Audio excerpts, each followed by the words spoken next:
Indira Gandhi gas cylinder subsidy योजना। जब मैंने अनाउंस की थी मालाखेड़ा के अंदर अलवर में, तो किसी को विश्वास हुआ, किसी को प्रसन्नता भी हुई, क्योंकि मुझे याद है पहली बार जब मैं मुख्यमंत्री था तब एक बार महंगाई का दौर चला था, वाजपेयी जी की गवर्नमेंट थी और उस वक्त में कोशिश की गई कि पेट्रोल, डीजल, गैस के कुछ दाम कम हों।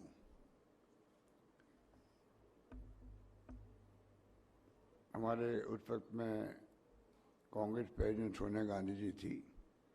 उन्होंने तमाम मुख्यमंत्री को पत्र लिखे जो कांग्रेस के थे कि आप सबको आगे आके महंगाई का दौर है, दरें कम करनी चाहिए। अधिकांश राज्यों ने पेट्रोल की कर दी, डीजल की कर दी और 25 रुपये का उन्होंने शायद कहा था, 25 से 50 में भूल गया हूँ। वो मामूली 25 रुपये किसे कहते हैं, वो कम करने की बात थी। उसका ही भार आ रहा था कोई 100-125 करोड़ रुपये। वो मैंने घोषणा कर दी राजस्थान के अंदर। तो मेरे पास महाराष्ट्र के मुख्यमंत्री पृथ्वीराज चौहान के फ़ोन आए कि हमारा मंत्रिमंडल के लोग तो स्वीकार कर नहीं रहे कि कैसे हम कर पाएंगे, बहुत बड़ा भार पड़ेगा हमारे ऊपर, तो पेट्रोल का कर देंगे, डीजल कर देंगे, गैस के नहीं करेंगे। अब आप सोच लीजिए कि राजस्थान सरकार हमेशा पब्लिक इंटरेस्ट के अंदर प्रोग्रेसिव रही है, इसलिए हमने उस जमाने में गैस के कम किए थे। इस बार सीधा 1140 रुपये से सिर्फ 500 रुपये कर देना बहुत बड़ी बात है, बहुत बड़ी बात है। स्कीम भारत सरकार की, ये उज्ज्वला योजना प्रधानमंत्री मोदी जी की है। उन्होंने शुरू करी है कि जो गरीब लोग हैं उनके लिए उज्ज्वला योजना चालू करी। पर 400 रुपये गैस सिलेंडर बढ़ते बढ़ते बढ़ते बढ़ते 1140 का हो गया। तो आप बताइए इतना महंगा सिलेंडर वो गरीब परिवार कैसे खरीद सकते हैं। स्कीम उनकी है। यही फर्क है बीजेपी के अंदर, कांग्रेस के अंदर। हम उन्हीं स्कीमों को बंद नहीं करते हैं। ये उदाहरण है उज्ज्वला का, तो उनकी स्कीम को हम सपोर्ट कर रहे हैं। और वो जब सरकार में आते हैं तो हमारी रिफाइनरी बंद कर दी। रिफाइनरी आज़ादी के बाद सबसे बड़ा इन्वेस्टमेंट आ रहा है राजस्थान के अंदर। उसको 5 साल बंद रखा, वो 38,000 करोड़ की प्रोजेक्ट थी। आज वो जो है 72,000 करोड़ की प्रोजेक्ट बन गई। बताइए आप कितना बड़ा नुकसान हुआ जनता को।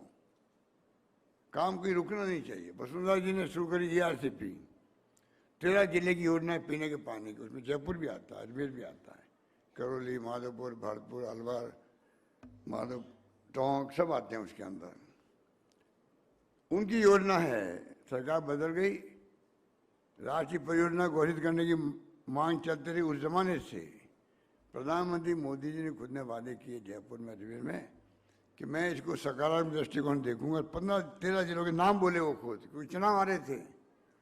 अब आप बताइए, अभी प्रधानमंत्री जी आए अजमेर में, मुझे उम्मीद थी कि वो घोषणा करेंगे, नहीं करी।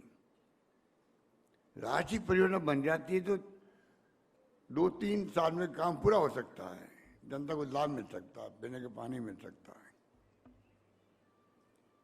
हम लोगों ने 13,000 करोड़ रुपये फिर भी रखे हैं, योजना को बंद नहीं कर रहे हैं, आगे बढ़ा रहे हैं। ये बात मैं इसलिए कह रहा हूं कि कभी काम रुकने नहीं चाहिए, कभी काम रुकने नहीं चाहिए। लोकतंत्र है, चुनाव में कोई जीतता है, माई बाप तो आप लोग बैठे हो, पूरी प्रदेश की जनता सुन रही है। लोकतंत्र में माई बाप वो है लोकतंत्र के, जिनको चाहते हैं वो सत्ता सौंपते हैं। और ये 75 साल हो गए देश को आज़ादी के, हमें हम सौभाग्यशाली हैं कि यहाँ वोटों का राज कायम रहा, इसलिए महिलाओं का, गरीबों का मान सम्मान कायम है। अगर वोटों के मालिक आप नहीं हो, एक वोटों के धनी नहीं हो, तो जनता को कौन पूछे? ये है लोकतंत्र, जिसमें बड़े से बड़े प्रधानमंत्री, मंत्री, एमएलए, एमपी, सरपंच को जाके बूढ़े लोगों के पैरों में हाथ लगाना पड़ता, गरीबों के भी आशीर्वाद मांगना पड़ता। ये खासियत हमारी। मुझे खुशी है कि बचत रहा तो बजट को लेके ये जो कार्यक्रम हमने अनाउंस किए थे, बजट की थीम वही थी। राहुल गांधी की जो यात्रा थी, भारत जोड़ो यात्रा, भयंकर महंगाई, और ये योजना भी मैंने राहुल गांधी की यात्रा के दरमियान ही माला खेड़ा अलवर मैंने पब्लिक मीटिंग में घोषणा की है इसका भी, क्योंकि पूरी यात्रा मैंने देखा जो मिलने आ रहे थे राहुल गांधी से, सब कह रहे थे अब त्राई त्राई मची होती महंगाई की, बहुत महंगाई, बेरोजगारी की। रोजगार हम दे रहे हैं लाखों लोगों को, 1.5 लाख से ज़्यादा दे दिया, 1.5 लाख का प्रोसेस चला लगभग, और 1 लाख मैंने और घोषणा करी है। तो थीम मैंने वही रखी है, महंगाई, बेरोजगारी और देश में प्यार, मोहब्बत, भाईचारा, सद्भावना रहे, नॉन वायलेंस हो देश के अंदर, ये उनकी थीम थी। चौथा पॉइंट था गरीब और अमीर जो है उसके बीच में खाई बहुत बढ़ जाती है। गरीब रहता है, अमीर बढ़ता ही जाता है, अमीर बढ़ता ही जाता है। ये नहीं होना चाहिए, ये उनकी थीम थी। चारों पॉइंट को लेके मेरा बजट पेश किया मैंने, और मुझे खुशी है 10 स्कीमों का महंगाई राहत शिविरों में करीब 40-50 में जा चुका हूँ। करीब 4-5 जिले बाकी रहे होंगे, पूरी राजस्थान घूम चुका हूँ मैं। आज ही मैं आया हूँ तो बाड़मेर, सांचौर, जालोर, पाली, जोधपुर जाके आया हूँ। तो आप सोच सकते हैं कि सब जगह महंगाई राहत शिविरों में जो उत्साह है लोगों के अंदर, बूढ़े औरतें आदमी आते हैं, कोई पेंशन को लेकर खुश हैं, कोई गैस सिलेंडर को लेकर खुश हैं, 100 यूनिट बिजली, 2000 यूनिट बिजली, नरेगा का 125 दिन। शहरों में नरेगा कहीं नहीं देश के अंदर, इक्का दुक्का जगह होगा। यहाँ इंदिरा गांधी के नाम से उसको भी किया गया। आज विश्व पर्यावरण दिवस भी है। ये मौका है, इसका लिंक है गैस कनेक्शन से, गैस एलपीजी से। जितना धुआं उड़ता है, ये धुआं बहुत खतरनाक है। ये आप बहनों माताओं आपके लिए है ही खतरनाक, पर दुनिया के लिए खतरनाक है, देश के लिए खतरनाक है, क्योंकि इससे जो धुआं निकलता है वायुमंडल में, उससे पर्यावरण बिगड़ता है। आज जो बिना मौसम की बरसात आती है, ओलावृष्टि होती है, अंदर चलते हैं, लोग मर गए, 8-10 लोग तो मर गए, पेड़ गिर जाते हैं। ये पूरी दुनिया में जो मौसम बदल रहा है, ये पर्यावरण बर्बाद होने से बिगड़ रहा है। पूरी दुनिया चिंतित है आज के ज़माने के अंदर, जब पूरी दुनिया के प्रधानमंत्री और राष्ट्राध्यक्ष इकट्ठे होते हैं एक साल में एक बार रियो के अंदर, चिंता करते हैं ग्लोबल वार्मिंग हो रही है, दुनिया गर्म हो रही है। ये चिंता है दुनिया के मुल्कों में, ये विज्ञान की बात है। उसके अंदर पूरी दुनिया चिंतित है, ग्लोबल वार्मिंग होती जाएगी, पता नहीं दुनिया का क्या होगा। हर परिवार का कर्तव्य हम वृक्ष लगाएं, वातावरण को शुद्ध रखें। इसीलिए एलपीजी है, धुआं नहीं उठना चाहिए। और प्रधानमंत्री जी ने मान लो एक फैसला किया कि गरीब आदमी नहीं खरीद सकता है, अच्छी बात है, हमने सबने सहयोग किया उनका। आज वो आप कीमत बढ़ाते जा रहे हो अपना खजाना भरने के लिए। पेट्रोल के, डीजल के, गैस के जो दाम है ये क्यों बढ़ रहे हैं? अंतर्राष्ट्रीय दुनिया के मुल्कों से तेल आता है हमारे यहाँ, कच्चा तेल, और कच्चा तेल आता है, वो टैक्स लगता है उसके ऊपर, वो टैक्स बंटवारा होता है राज्यों में, हमें भी उसका बंटवारा मिलता है हिस्सा, वो तो कर दिया 0, नहीं के बराबर, और नया टैक्स लगा दिया। वो टैक्स खाली खजाना बढ़ता है केंद्र सरकार का, राज्यों को नहीं मिलता। राज्य चाहे कोई हो, राजस्थान की बात नहीं है। ये जो उनकी सोच है भारत सरकार की, मैं समझता हूँ उचित नहीं है। उसी से उनका काम चल रहा है। हमें तो कहते हैं कि देश दिवालिया हो जाएगा राजस्थान जिसकी मौत से। अरे देश दिवालिया नहीं हो जाएगा, भारतीय जनता पार्टी दिवालिया हो जाएगी। इसलिए कि जिस प्रकार उनकी सोच है वो दिवालियापन की सोच है। दिवालिया कोई पैसे से नहीं होता, सब पैसे से नहीं होते हैं। दिवालिया का मतलब दिमाग जो है वो जिस प्रकार सोच रखता है, वो देश हित में नहीं है। वो देश में सभी जाति, सभी धर्म, सभी वर्गों के लोग, हिंदू, मुस्लिम, सिख, ईसाई, पारसी, जैन, हजारों जाति हैं यहाँ पर, अलग अलग बोलियां बोलने वाले लोग रहते हैं। हम जानते हैं तेलुगु, तमिल, मलयालम, पंजाबी, गुजराती होती क्या है, क्या लिखा हुआ समझ में नहीं आता हमें। देखते नहीं आप लोग? इतने बड़े मुल्क को एक रखना, अखंड रखना कोई मामूली बात है क्या? इंदिरा गांधी जान दे दी। एक महिला थी, आप महिलाएं बैठी हुई है, इनको गर्व होना चाहिए। महिला ने राज किया देश के अंदर 17 साल तक लगभग। दुनिया को बता दिया कि एक आयरन लेडी, लोहे की तरह मजबूत लेडी राज करी देश के अंदर। पाकिस्तान के 2 टुकड़े कर दिए, बांग्लादेश बना दिया। वो लेडी थी वो। उसी ने पर्यावरण की चिंता की दुनिया के अंदर सबसे पहले। हमें गर्व है। इंदिरा गांधी प्रधानमंत्री थी, मैं भी उनका मंत्री था उस जमाने के अंदर, डिप्टी मिनिस्टर था। उनकी सोच मुझे मालूम है किस प्रकार पर्यावरण को लेकर के पहली आवाज उठाई है दुनिया में। उसका नाम इंदिरा गांधी था। आज वो पर्यावरण दिवस है। और आज ही के दिन हम लोगों ने तय किया डीबीटी करेंगे महिलाओं को। और ये स्कीम 1 अप्रैल से लागू हो चुकी है। हमने वादे किए, वादे निभा रहे हैं। स्कीम 1 अप्रैल से लागू हो गई। जो जो करवा रजिस्ट्रेशन करवा रहा है उसको पैसा मिलता जाएगा। 500 रुपये में उसका गैस सिलेंडर ने वादा किया।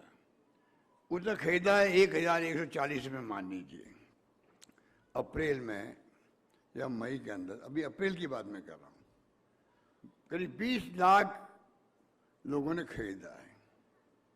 डाटा हमें दिया नहीं पूरी तरह से केंद्र सरकार ने, आधा अधूरा देने की बात करी। हम जो यहाँ बैठे हैं एजेंट जो हैं, गैस एजेंसी के जो मालिक हैं, उनके सहयोग से, कंपनियों के सहयोग से डेटा लेकर के, डेटा को चुक चुक करके इकट्ठा कर रहे हैं। 14 लाख डेटा इकट्ठे हुए हैं। उनको भी मैं बटन दबाऊंगा, बटन दबाते ही 60 करोड़ रुपया उनके खाते में चला जाएगा।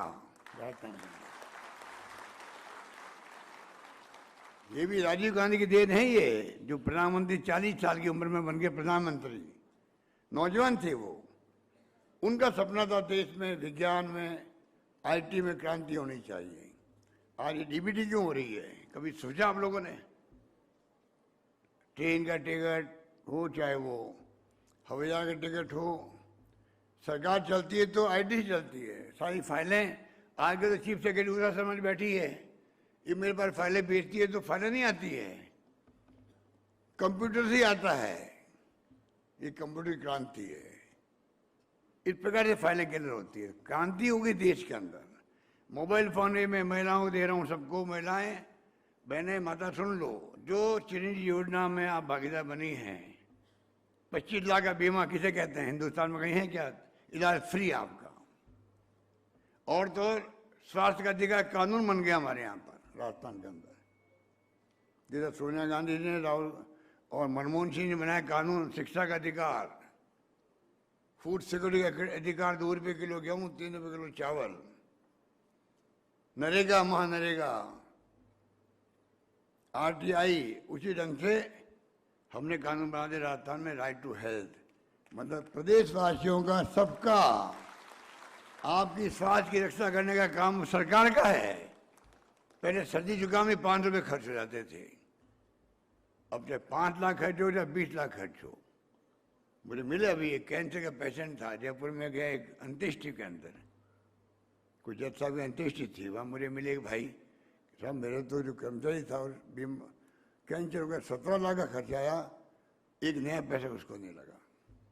5 लाख का, 2 लाख, 10 लाख तो मैं रोज सुनता ही रहता हूँ। ये इतना बड़ा 25 लाख का आपका बीमा किया, सब लोगों को जो कैंप लगाए जा रहे हैं, क्यों कैंप लगाए जा रहे हैं? सब जाके वहाँ रजिस्ट्रेशन करवाओ। आज 20 लाख लोगों ने खरीद लिए गैस, एलपीजी खरीद लिया अभी, जो उज्ज्वला योजना के हैं, पर रजिस्ट्रेशन करवाया खाली आपने अभी 14 लाख का करवाया। 14 लाख का पहले आज पहुंच जाएगा। और इसमें चाहे जून में करवाओ आप, तो पैसा आपको अप्रैल से मिलेगा। जो वादा हमने किया है, 1 अप्रैल से स्कीम लागू हुई है, 1 अप्रैल स्कीम लागू हुई है, तो अप्रैल का एक सिलेंडर, मई का 1 सिलेंडर, उसका पैसा 1 साल मिल जाएगा आपको। इस प्रकार से कोई घबराने की बात नहीं है, पर रजिस्टर इसलिए करवा रहे हैं कि कई लोग लापरवाही में रजिस्ट्रेशन करवाते नहीं हैं।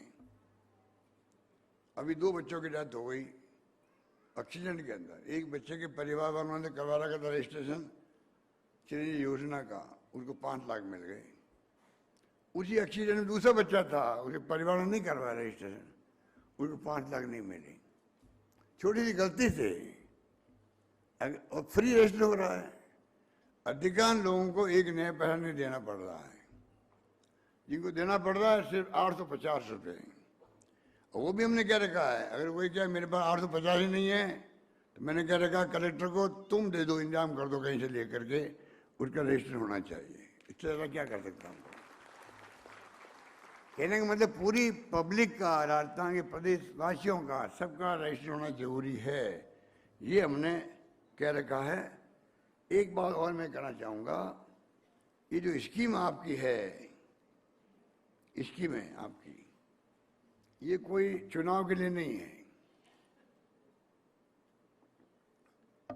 ये स्कीमें परमानेंट है। 25 लाख का बीमा परमानेंट है।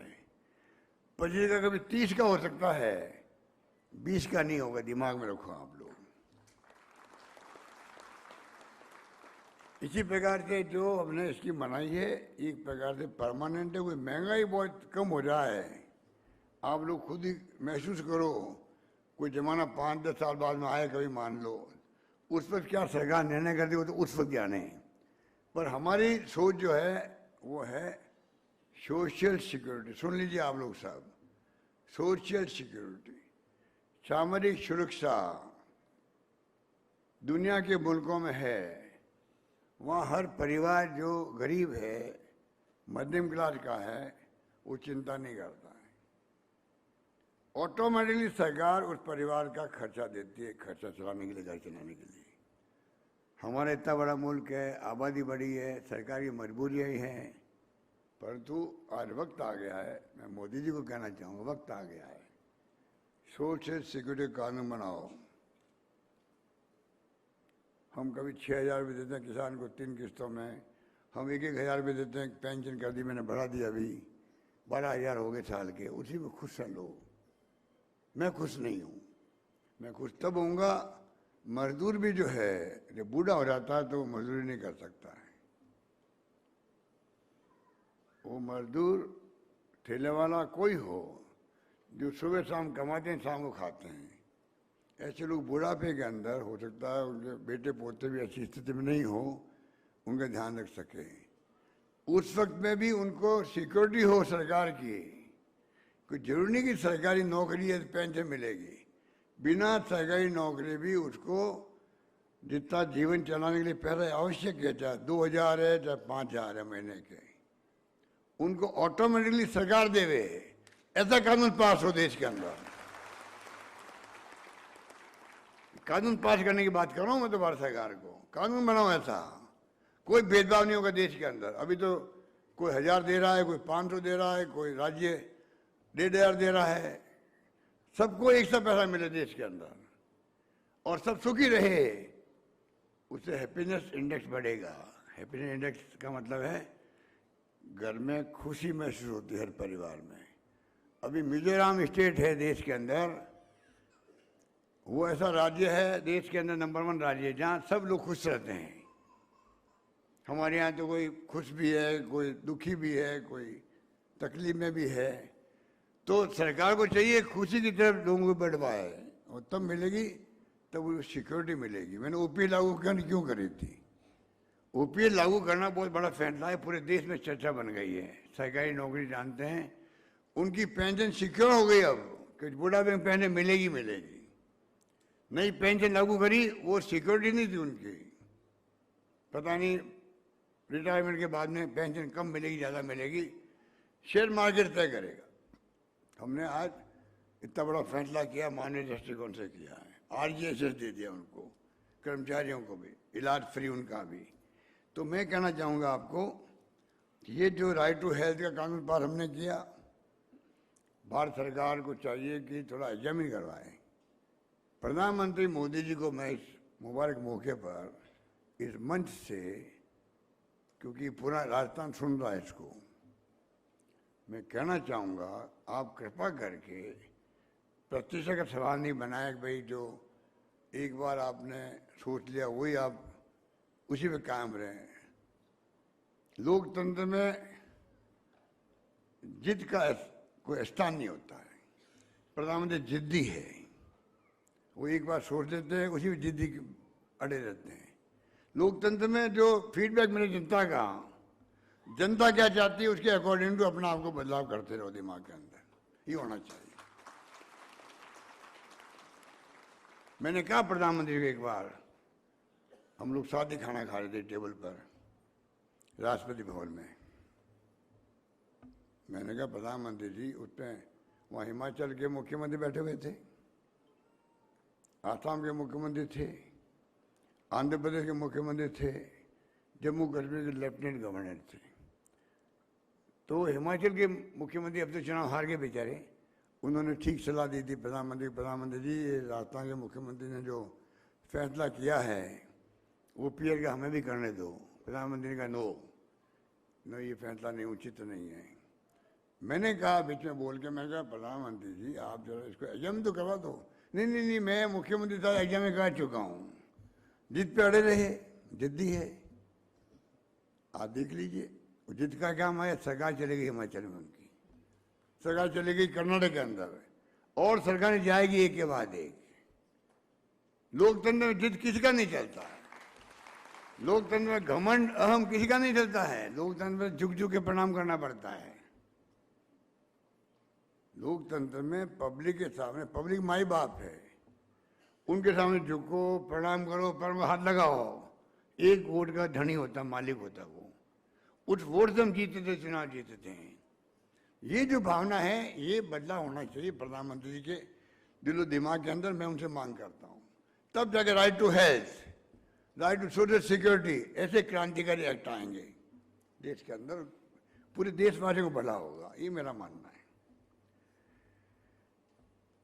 लंपी रोग हुआ, राजस्थान वो राज्य है सबसे पहले कहा एक गाय मरी है तो 40,000 रुपये हम देंगे उस परिवार को, 40,000 रुपये देंगे, और गायों को बीमा कर दिया आगे के लिए। 2 गायें एक परिवार में, गाय या भैंस जो भी है उनका बीमा होगा, प्रीमियम हम देंगे, प्रीमियम उनको नहीं भरना है, उनको खाली बीमा का फॉर्मेलिटी करनी है कैंप में आकर के, ये जो महंगे रात वाले कैंप में। 40,000 का मतलब कि 2 गाय या भैंस मर गई बाय द वे, 80,000 मिल जाएंगे, नई भैंस खरीद लेंगे, नई गाय खरीद लेंगे वो। इस प्रकार से हमने फैसला किया है। सुप्रीम कोर्ट ने कहा अभी 3 महीने पहले कि लंपी रोग में जो गाय मरी है उनको मुआवजा मिलना चाहिए, हम पहले ही कर चुके थे राजस्थान में। और जिसने पीए लगाई वहाँ सुप्रीम कोर्ट में पीए लगाई है, केस किया है, लंपी रोग में गायों वालों को मुआवजा दिलवाओ, उस संस्था ने भी तारीफ की राजस्थान की कि राजस्थान सरकार वो सरकार है जिसने पहले ही काम शुरू कर दिया। और अगली आज तो हम लोग कर रहे हैं गैस सिलेंडर के लिए डीबीटी कर रहे हैं आपको 500 रुपये वाली। अगली जो मीटिंग होगी यहाँ पर या और कहीं होगी तो लंपी रोग के जो गाय मरी है 50,000 60,000 जो भी मरी है उन सब के खाते में 40-40 हज़ार रुपये जाएंगे के खाते के अंदर जाएंगे। तो ये मैं कह रहा था आपको कि कहना को तो बहुत सारी बातें हैं, पर मेरे ख्याल से काफ़ी बातें मैंने कह दी है। ऐसे में तो मैं आप सबसे अपील करूंगा कि बहुत कैंप शानदार चल रहे हैं। 1 करोड़ 43 लाख परिवार तो जुड़ चुके हैं अभी, और 6 करोड़ 44 लाख कार्ड बच चुके हैं। अभी देखा आपने वीडियो, तो इतना शानदार उत्साह लोगों में है। धीरे धीरे मैं समझता हूँ कि हम चाहेंगे कि, और ये पैसा किसका है? ये जो आपको दे रहे हैं ये कोई हमारे कोई कमाया हुआ पैसा नहीं है कि मैं कमा रहा हूँ या और कोई कमा रहा है। पब्लिक का पैसा ही है।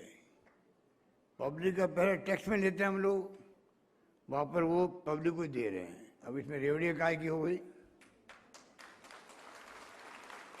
रेवड़िया काय की हो गई? अच्छा, कर्जा बता रहे कर्जे होते हैं, सरकारें कर्जों नहीं चलती है। विकास जो होता है वो सिस्टम बन, वित्तीय प्रबंधन कहते हैं इसको, वित्तीय प्रबंधन कहते हैं। केंद्र सरकार खुद कर्जा ले रही है। कर्जा लेना बुरा नहीं है, ये कोई दुकान थोड़ी है कोई व्यापारी के कर्जा ले लिया वहाँ पर क्या होगा उसका। सरकारों का जो प्रबंधन है, वित्तीय प्रबंधन, जो इनकम होती है आप लोगों से, पब्लिक से, उसी का प्रबंधन किया जाता है। करोड़ों अरबों रुपये इकट्ठे होते हैं, खर्च करते हैं वापस, तनख्वाहों में भी, मजदूरी में भी, पेंशन में भी, तनख्वाहों में भी, और कर्जा लेते भी हैं। सड़कें बनती है, स्कूलें बनती है, कॉलेज बनती है, पर कर्जा ऐसा नहीं ले सकता कोई। मैं चाहूँ राजस्थान सरकार के लिए कि मैं 15,000 करोड़ कर्जा ले लूँ, मैं नहीं ले सकता। मैं 1 रुपया भी कर्जा नहीं ले सकता बिना भारत सरकार की परमिशन के। और भारत सरकार परमिशन तभी देती है तभी आपकी वित्तीय स्थिति क्या है, आपकी चुकाने की हैसियत क्या है, तो कर्जा देना अलाउ। कर्जा वो नहीं देते हैं। अगर मैं कर्जा लेना जो मार्केट से भी, बैंकों से भी, मैं नहीं ले सकता हूँ जब तक भारत सरकार का आदेश नहीं आए बैंकों के पास में। राजस्थान सरकार को आप 5,000 करोड़ का कर्जा दे दीजिए, सबकी लिमिट बांधी होती है।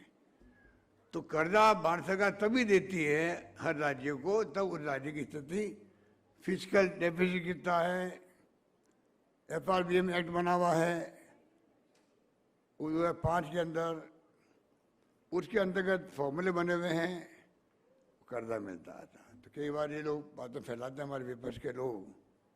अब उनकी क्या ऐसी स्थिति हो गई है इस बार, बीजेपी की स्थिति बड़ी चिंताजनक हो गई है, क्योंकि उनके पास कहने को कोई बात है ही नहीं। इतना शानदार हमने काम करने का प्रयास किया है, इतने शानदार सरकार में हमने फैसले किए हैं गरीबों के लिए, दलितों के लिए, पिछड़ों के लिए। जो मांगा मुझसे, कॉलेज, अस्पताल, सड़कें, पानी की योजनाएं, JJM हर घर में नल पहुंच रहा है। और जयपुर में जल्दी ही आपको, जयपुर में जल्दी गैस कनेक्शन बने घरों के अंदर, गैस कनेक्शन बनेगा, LPG जरूरत ही नहीं रहेगी आपको। ये गैस सिलेंडर जो है ना आपका, इसकी जरूरत नहीं है। जो पाइपलाइन, पानी का पाइपलाइन आता है, फिर गैस की पाइपलाइन आने वाली है आपके राजस्थान में, जयपुर में, कोटा में, कई जगह काम चल रहा है। तो कहने का मतलब ये है कि बहुत तेज गति से विकास हमने करने का प्रयास किया है, और उसी ढंग से हम आने वाले वक्त में कोई कमी नहीं रखेंगे। इसलिए मैं आपको इस मुबारक मौके पर सबको बधाई देता हूँ, पूरे प्रदेशवासियों को। और एक के बाद एक योजनाओं का लाभ जो है वो मिलता रहेगा, मिलता रहेगा, ये दिमाग में रखें आप। और उसी रूप में हम लोग, मैं समझता हूँ कि फैसले लागू सब होंगे। जो फैसले हमने किए हैं, किसी को भ्रम नहीं होना चाहिए, खाली फैसले कागजों के अंदर है। 100 यूनिट बिजली का किया आपका फैसला, अभी बिल जो आ रहा आपका जून के अंदर, ये मई का बिल आएगा। अधिकांश लोगों के 0 बिल आएगा, 0 बिल आएगा आप लोगों के।